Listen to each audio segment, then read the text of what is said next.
Hi, you're listening to Guy Fletcher from Dire Straits, and you're also listening to my weekly mixtape with Brian Colburn. Have a lovely day.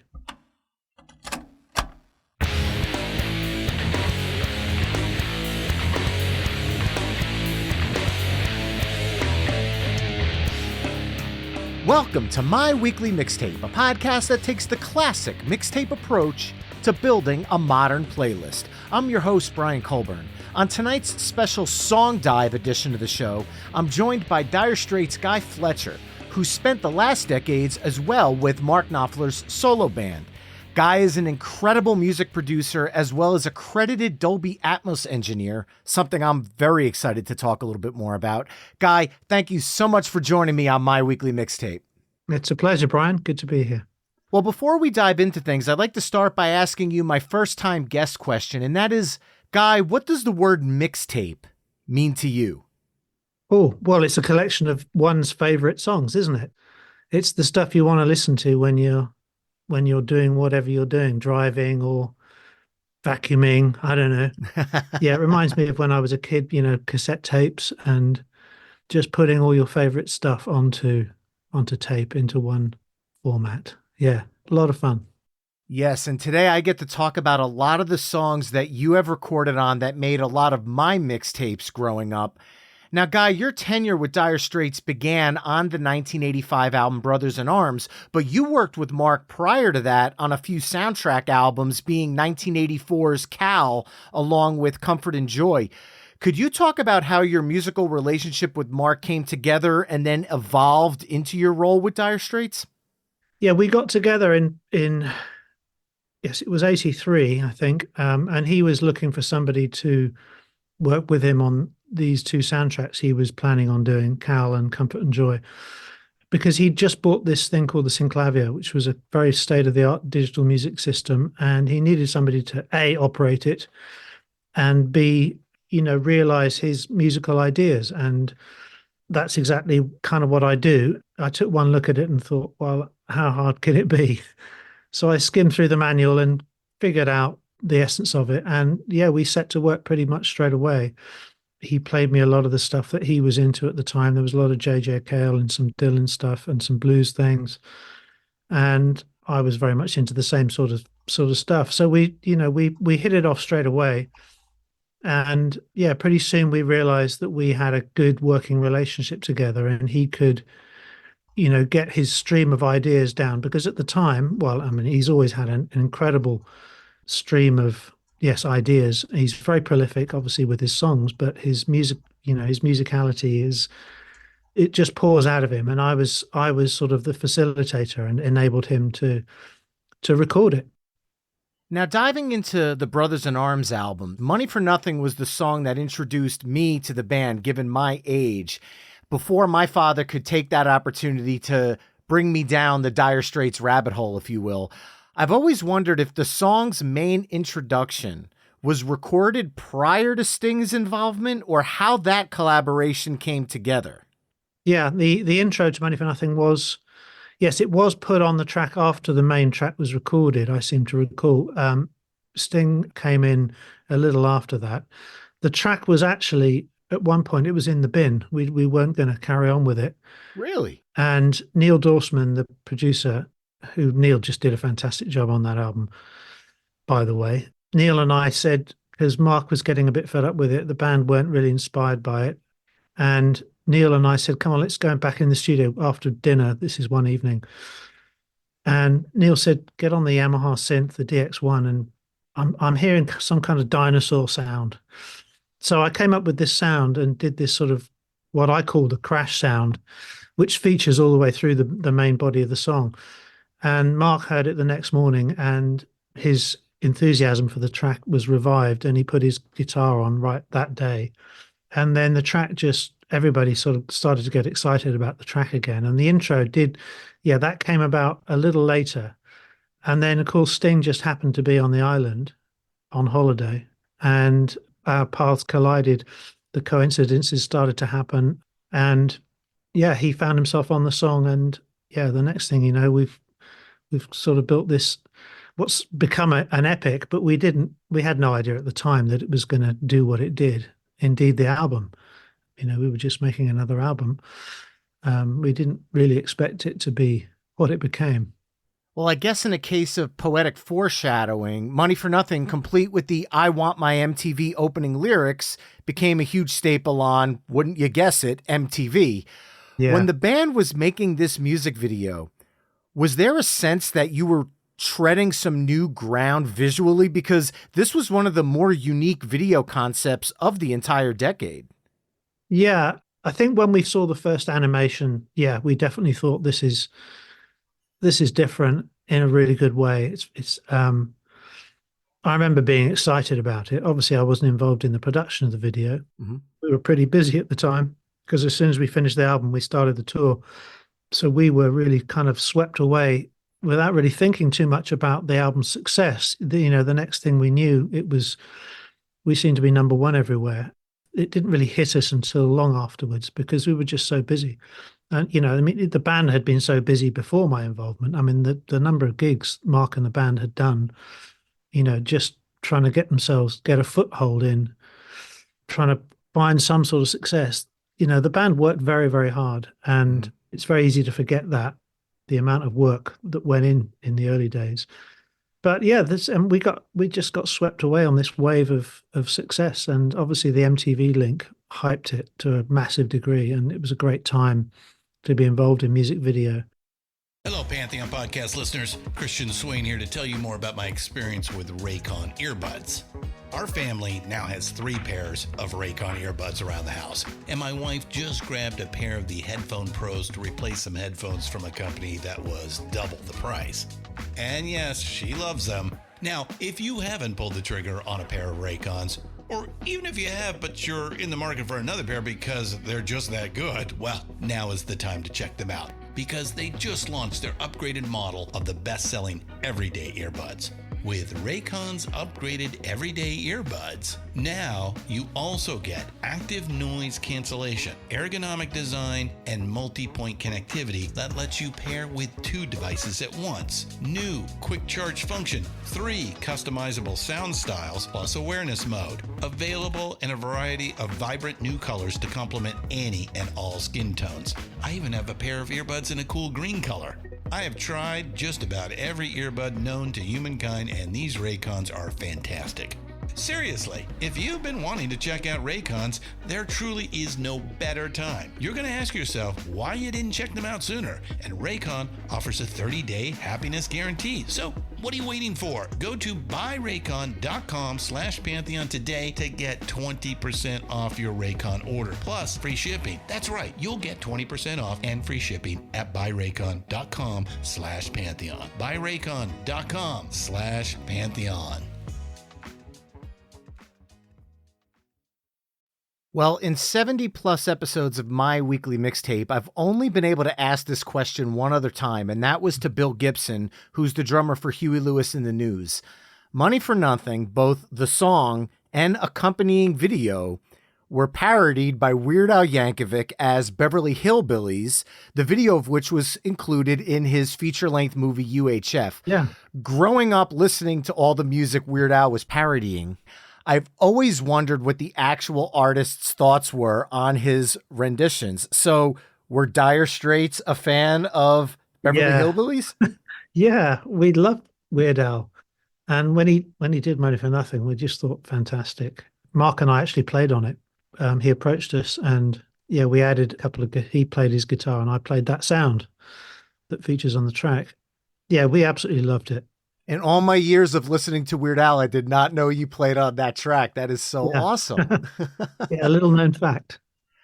Well, diving back to Brothers in Arms also featured one of my personal favorite Dire Straits songs, which is Walk of Life, a song that's been covered by countless artists, including Shooter Jennings, who recorded a country version back in 2007. This song features your keyboard part as the lead melody. And while the song features a lot of tasty guitar fills, there's no actual full-blown solo sections, which was something that was very prominent throughout the 80s musically. Was that the band's original intent, or was that kind of how the song unfolded in the studio? No, I think that's how the song was written. Mark feels strongly about the fact that the song should be complete before it's recorded.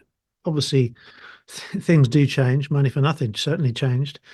Walk of Life was always that kind of finger picking style of electric guitar playing, and it never really needed anything else. I mean, it's obviously such a catchy tune and a wonderful lyric. But yeah, it didn't change in any way. That track just kind of happened very naturally.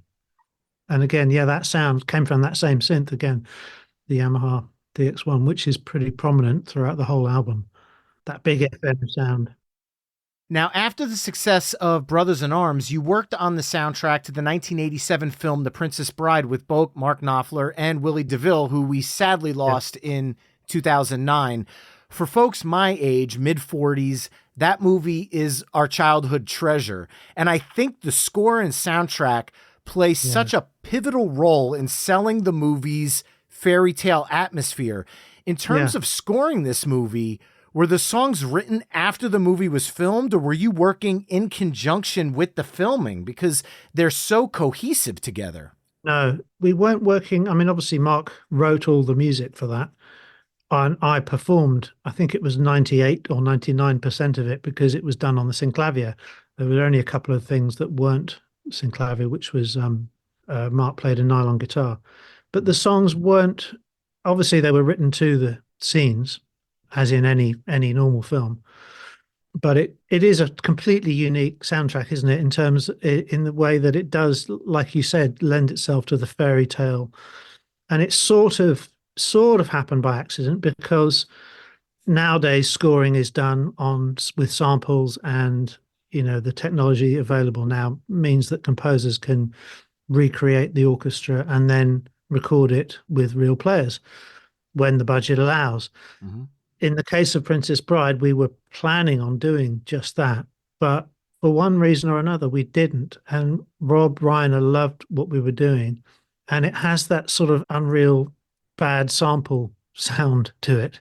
Because if you listen to the sounds, the actual samples, they're not that great. They're pretty sort of sucky strings, as I call them.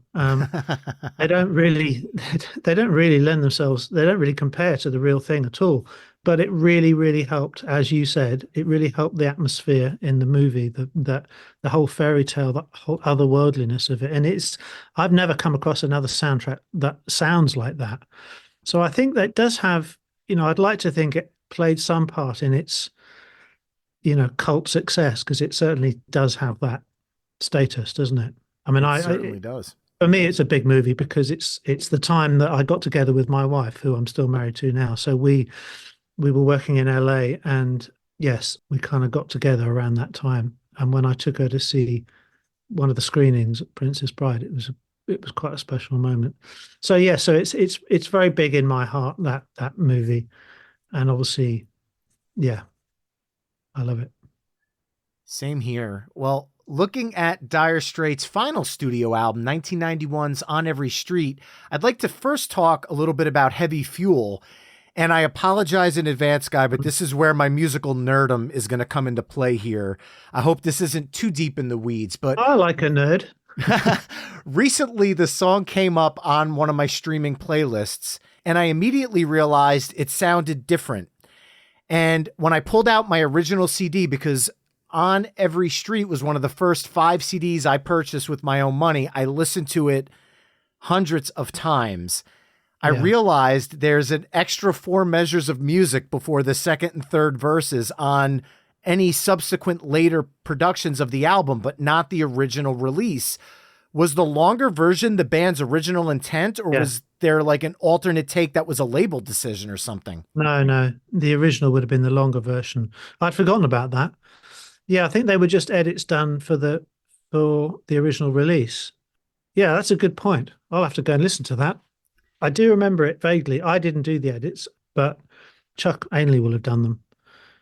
Yeah, I remember shooting the video. That was a lot of fun with Randy Quaid in Sheffield Arena in the UK. That was absolutely hilarious. That it was. Well, the other song I want to talk about from On Every Street is The Bug, which a year later was covered by Mary Chapin Carpenter, whose version became a huge country hit, peaking at number 16 on Billboard's Hot Country Singles and Tracks. Earlier, I had mentioned Shooter Jennings covering Walk of Life as well. Is there a Yeah. musical correlation between the country genre and Dire Straits that makes these interpretations translate so seamlessly?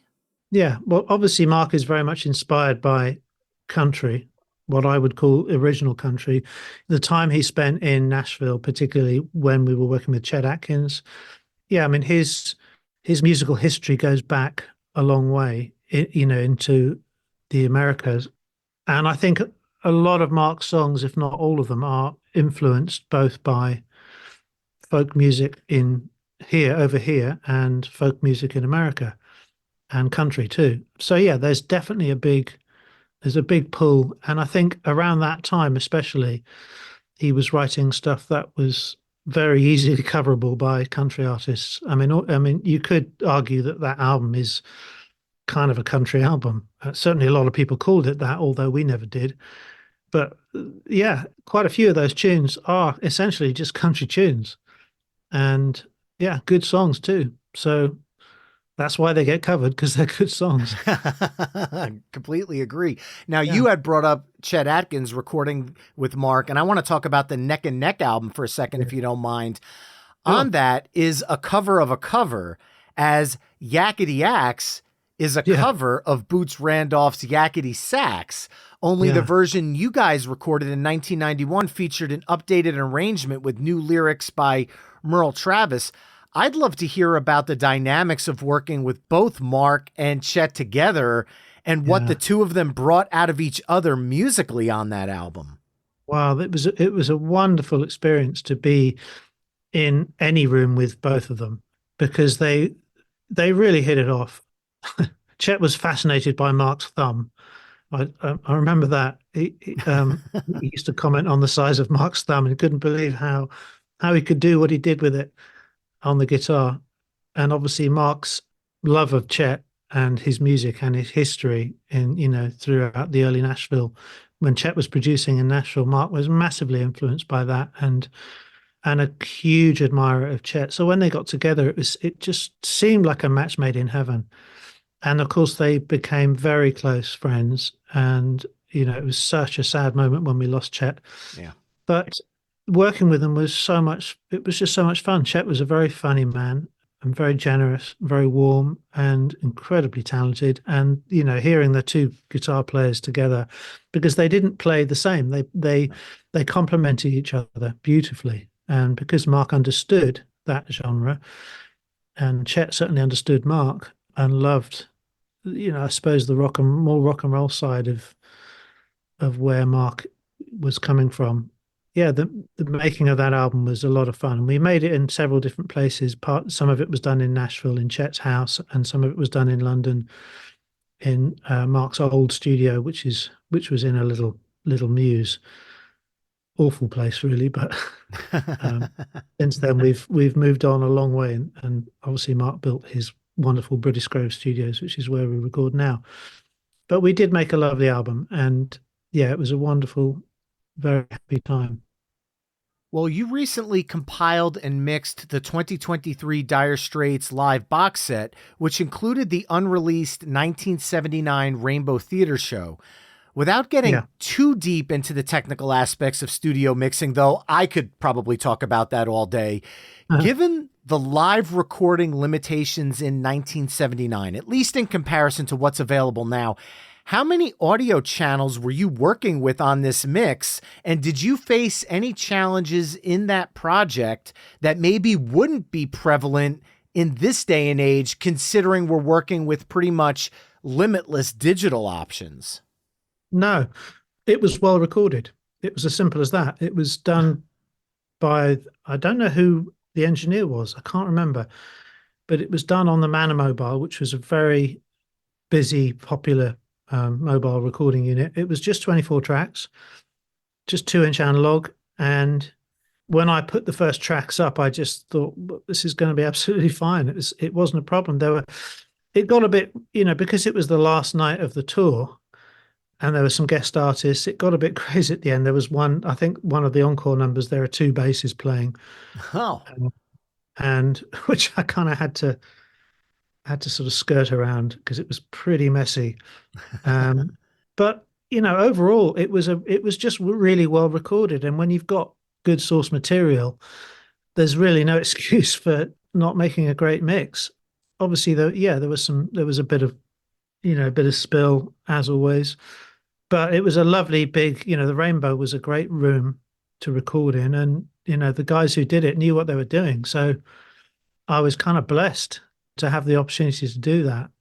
Yeah, I really, really enjoyed it. Well, now I'm excited to dive into the track that's the feature of our episode today, Going Home, theme from Local Hero.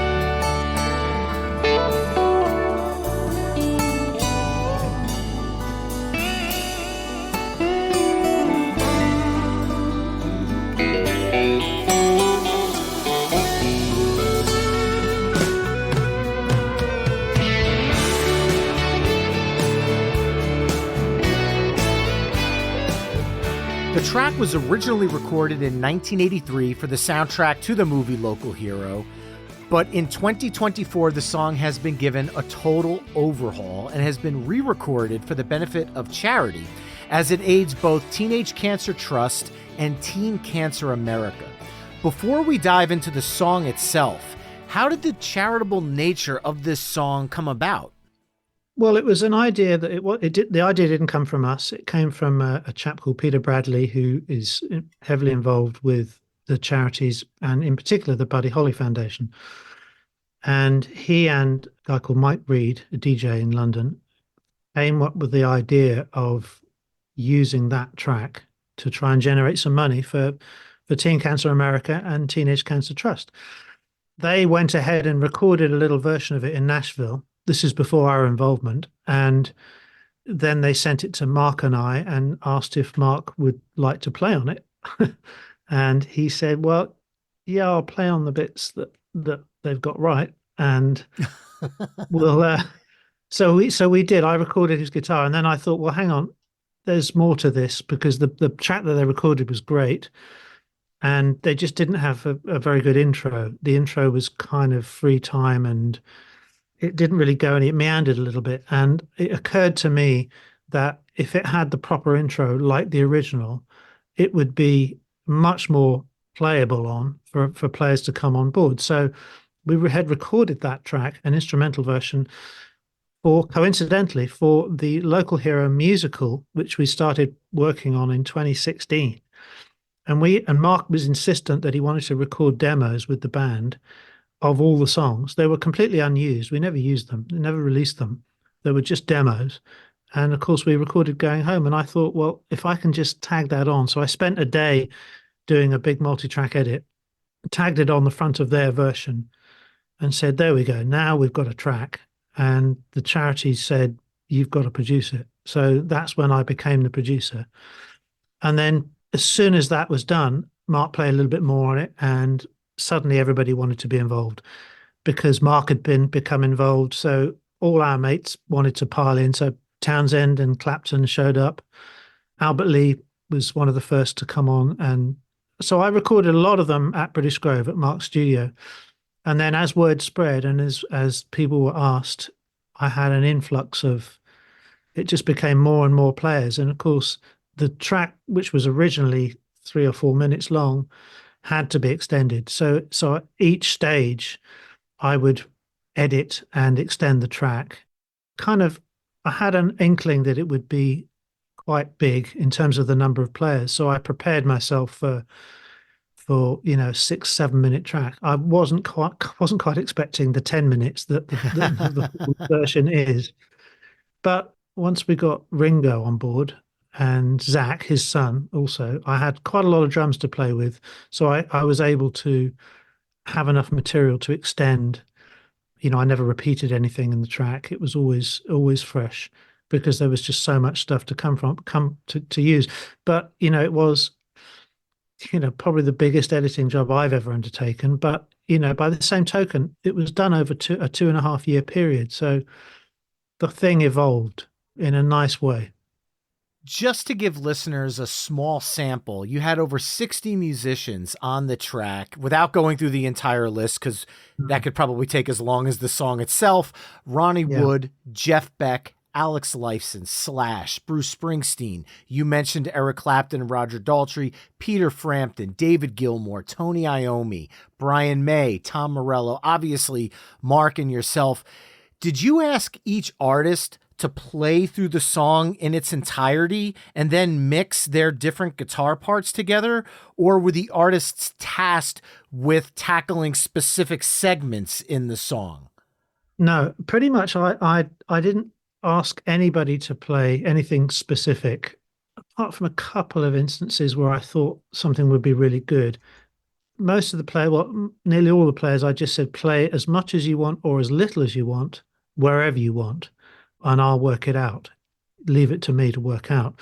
And I had explained to a lot of them that the track was being edited. It was so if you play in section C, it may not actually end up in C, it might end up in E, because I obviously had to number or letter all the different sections. Mm-hmm. So I created a lot of stems, the usual drums, bass, guitars, keyboards, and I had 2 or 3 main guitar tracks that I would keep updating as the track evolved. And I would say to players, take those 2 guitar tracks out and then just play wherever you want. Don't worry about if something gets in the way, take it out and I'll put it together. And they pretty much came to me one at a time. So I was able to make it work. It's not like I mounted a whole load of stuff and I had to deal with it. I dealt with each individual player pretty much as soon as they'd done it, and then mixed the track. So at each stage, the track got mixed as if it was finished, because I figured that was the only way to do it.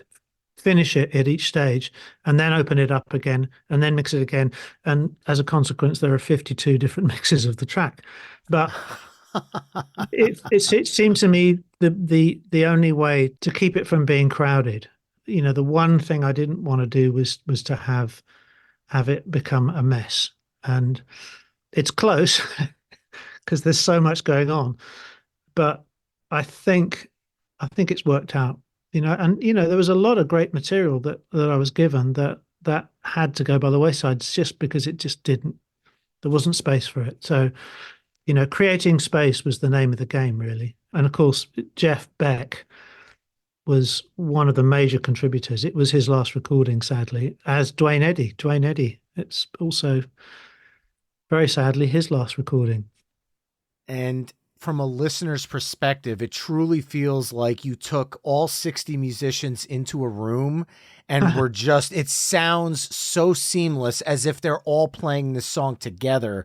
Yeah. That's an insanely difficult musical picture to paint, but what you did is very vivid. You hear each guitarists complementing each other and telling that story musically. It truly feels like you were pointing at them one by one in a live room. Thank you. A lot of it was to do with sonics, and I was very keen to have each player's sound come across as much as what they play, because all of these players have their own unique sound. I'm a big fan of every one of them. I mean, they all have a sound, and I was very keen to make sure that you could hear and distinguish their sound. That was my kind of, when I picked up on something that Gilmour played, there was a couple of licks that he played, because he gave me loads and loads of stuff. But there were a couple of licks that I just said, that's David Gilmour. It's unmistakable. So those had to go in. So there were, I'd give them a big red mark, and they were the ones that would go in. And it was the same with everybody else. Frampton did an incredible job. He gave me so much stuff, so much, multi-layering. The end section is pretty much built around Frampton's contribution, and Brian May as well. Just very typical, very much them. Have you thought about alternate mixes in some kind of album form with all different versions of the song, given all this source material? I've thought about it, but it's just kind of too, well, it wouldn't be the same. I mean, you could do another mix, and it would be another version of it that would be completely unique stuff, because there is so much stuff. But I think it would dilute it. I think what we have is, I'm reluctant to use the word classic, but it keeps getting bandied about. It is what it is. It's a lovely melody. It's a lovely piece of music, and which is why it worked in the first place. So it was a good idea, and I was just very happy to make it happen. Well, off the top of your head, do you have a rough percentage of how many artists you worked with in person versus remotely at alternate studios? I think there were only about 12 of the players came into British Grove to record in person. Um, although no, maybe a few more because there was Mark's entire band are on it as well. So yeah, at different stages. Yes, obviously they played on it 4 years before the track was even conceived. So because their contribution came from an early recording. So Yes, yes. yeah, it's kind of odd, but yeah. So I suppose about 16, maybe 17 people out of however many it is, 65. I've lost count. Any of those sessions bring out like a memory, like, oh my God, we're doing this here in Yeah, person? yeah, absolutely. All of them. Albert Lee was just so sweet, and everything he played was just so Albert. Pete Townsend came in, and he had this little tiny amp, and I just thought, oh, hang on, I want Pete Townsend. I want his sound. I want his big sound. And as soon as he played the first chord, Mark and I looked at each other and went, "Yeah, okay, that's Pete." He just got this incredible sound from this little twin.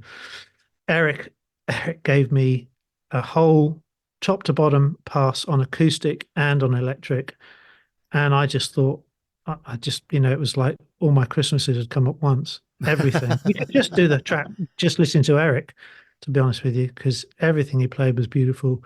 And he kept saying to me at the end, are you sure do you want more? Do you want more? Because I'm a bit out of practice. I just said, God, Eric, just get out of here. Perfect. And Ronnie Wood came in quite late on.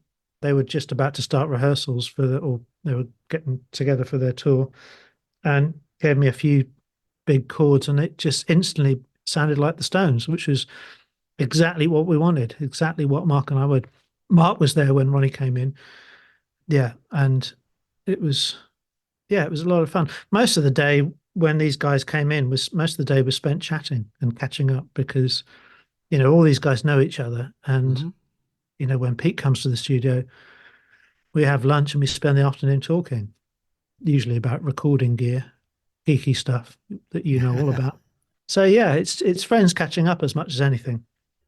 Well, along with the musician roster that you've assembled, you also brought on board Sir Peter Blake, who designed the cover art for the Yeah. Beatles' Sgt. Pepper's Lonely Hearts Club Band to create the artwork for the CD single and album and digital artwork. How did he become involved with the project? Well, he was asked very early on by the people who conceived the idea, and he very graciously said yes. So he knew about it at the very beginning, 2.5 years ago.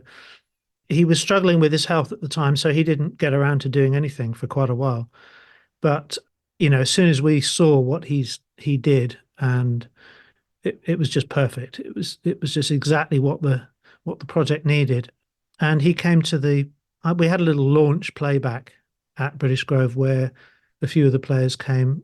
Joe Brown, Joan Armatrading, Ronnie Wood, Albert Lee was there, and Sir Peter came to that, and so we did a little photo shoot, and it was just, it was lovely.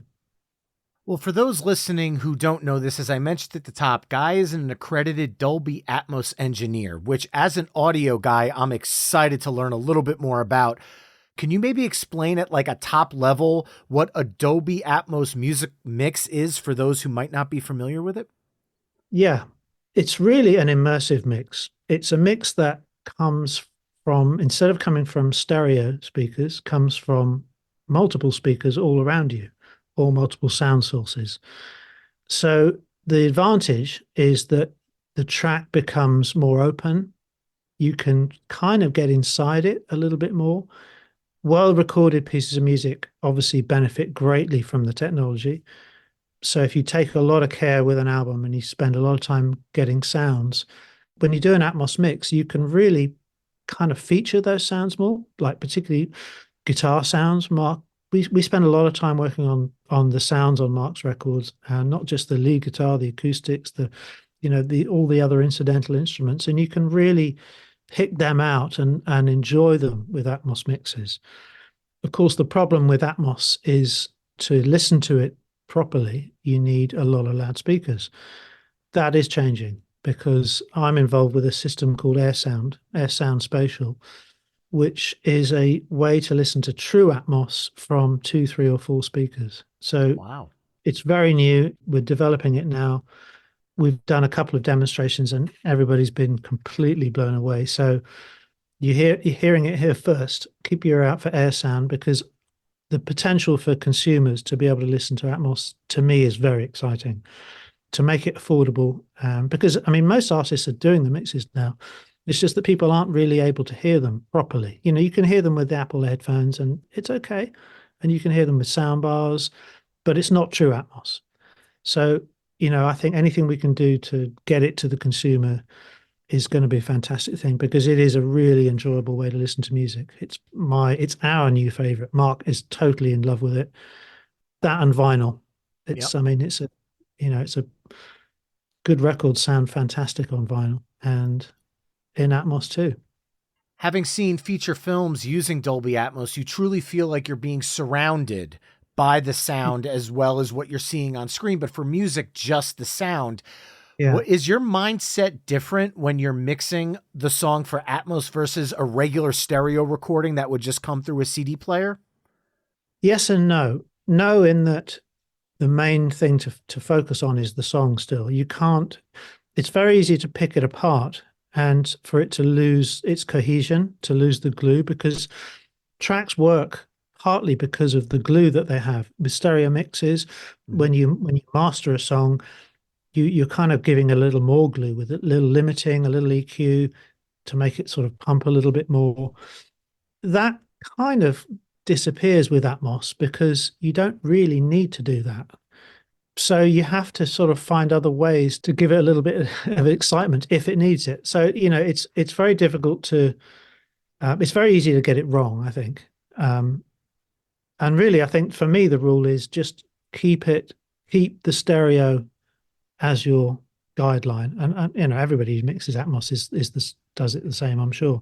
Mm-hmm. The stereo is what you're trying to maintain what the stereo achieves, but make it more immersive and more enjoyable. And that kind of happens naturally. It's just when you start to spread things out and use the format, it kind of happens by itself. You just have to be a little bit careful and a little bit subtle with certain things.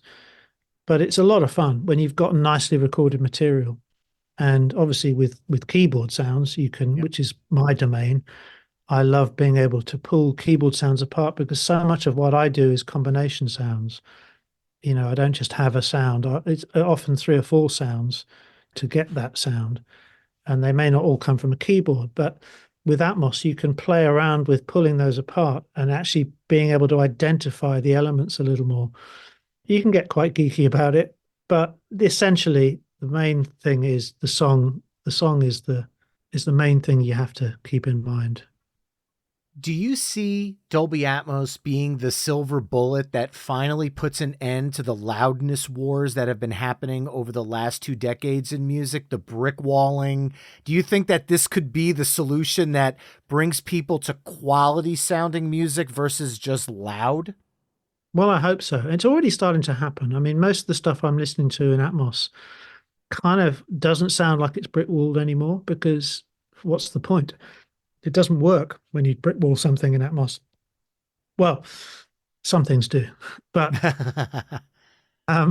yeah, I'm enjoying listening to the way people are doing mixes, and I'm enjoying listening to the way people are experimenting with dynamics because Atmos gives you the dynamics, gives you the back.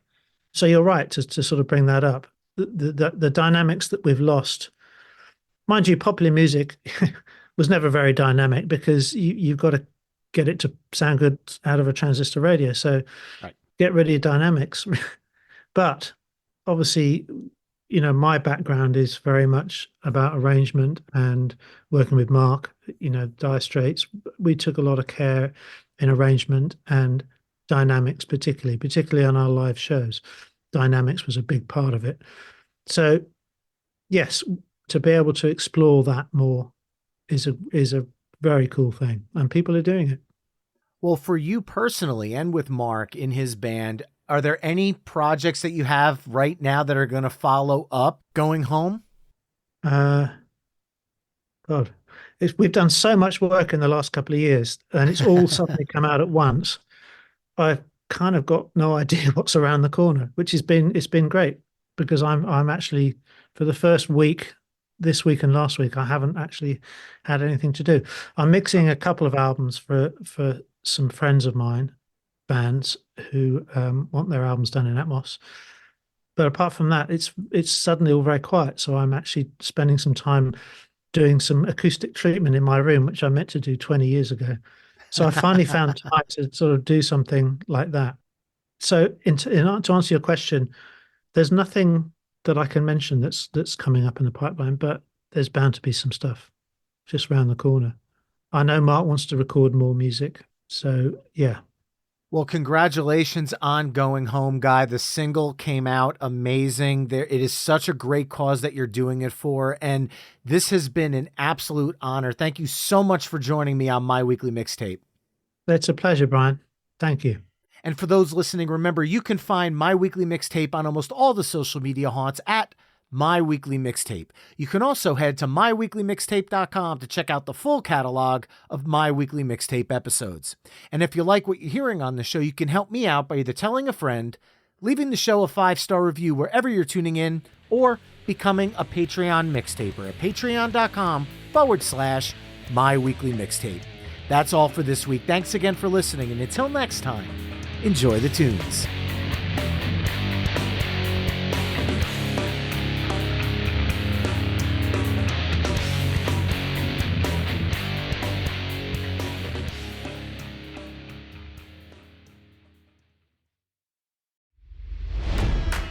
It's NFL draft season, and that means it's time to start thinking about fantasy football. FantasyPoints.com features industry-leading experts and prognosticators using proprietary hand-charted data to help you score more fantasy points. FantasyPoints.com is the place to go for whatever kind of fantasy football you play. Whether you play fantasy football, daily fantasy sports, or do a little bit of everything, Fantasy Points has the meticulously researched content to guide you to victory. And why wait for the fall? Fantasy Points also covers the new spring football league, the UFL. Join the guru, John Hansen, Scott Barrett, Joe Dolan, and other massive names in the fantasy football universe with an exclusive offer. Use code Pantheon for 15% off any Fantasy Points package, including the all-in package, with access to every article, tool, and data nugget that Fantasy Points has to offer. That's FantasyPoints.com and code Pantheon for 15% off at Fantasy Points. FantasyPoints.com, code Pantheon. Score more fantasy points.